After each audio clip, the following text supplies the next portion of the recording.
Day 15 હું કરી રહ્યો છું ગુજરાત સોલો બાઇક રાઇડ અને આજે હું જઈ રહ્યો છું દ્વારકાથી બેટ દ્વારકા સુદર્શન સેતુ બ્રિજ પરથી. મારી ઘણા સમયથી ઈચ્છા હતી કે હું મારું વ્હીકલ લઈને આ બ્રિજ પર આવું, કારણ કે જ્યારે હું લાસ્ટ ટાઈમ આ બ્રિજ પર આવ્યો હતો ત્યારે ઓટો રિક્ષામાં આવ્યો હતો અને ઓટો રિક્ષાવાળા ભાઈએ વધારે ટાઈમ બ્રિજ પર ઊભી રાખી ન હતી અને આજે હું મસ્ત મારી બાઇક લઈને આવ્યો છું.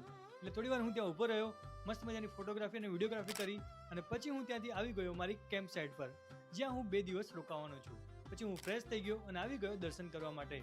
અંદર તો ફોન એલાઉડ ન હતો, એટલે સરસ મજાના મેં અંદર દર્શન કર્યા અને પછી બહાર આવીને મેં પીધી દ્વારકાની ફેમસ રગડા જેવી છાશ. દ્વારકા આવો છો તો આ છાશ તો પીવી જ જોઈએ. પછી હું મારી કેમ્પ સાઇટ પર આવી ગયો અને થોડી વાર બીચ સાઇડ પર બેઠો અને પછી શાંત થતા હું આવી ગયો નાગેશ્વર જ્યોતિર્લિંગ ટેમ્પલ. અને આ જ્યોતિર્લિંગ 12 જ્યોતિર્લિંગમાંનું એક છે અને અહીંયા 82 ફૂટ ઊંચી એક મહાદેવની પ્રતિમા પણ છે. અને પછી ત્યાંથી દર્શન કરીને હું નીકળી ગયો હનુમાન દાંડી જવા. અને સાંજે તો સુદર્શન બ્રિજથી રાઈડ કરવાની મજા જ કંઈ ઓર હતી. અને પછી હું પહોંચી ગયો હનુમાન દાંડી મંદિરે. આ મંદિર ખાલી હનુમાનજીનું નથી, અહીંયા હનુમાનજી સાથે તેમના પુત્ર મકરધ્વજ પણ બિરાજે છે અને આખા વિશ્વમાં હનુમાનજીના પુત્રનું આ એક જ મંદિર છે. પછી મેં પણ ત્યાં દર્શન કર્યા અને આજે શનિવાર હતો, એટલે આમ તો હું હનુમાન ચાલીસા રેગ્યુલર નથી વાંચતો, પણ તે દિવસે વાંચી અને આ રીતે મારો આખો દિવસ પૂરો થયો. અને હા, કાલે અમે લોકો જવાના છે દરિયામાં ડોલ્ફિન જોવા માટે, તો મળીએ કાલે.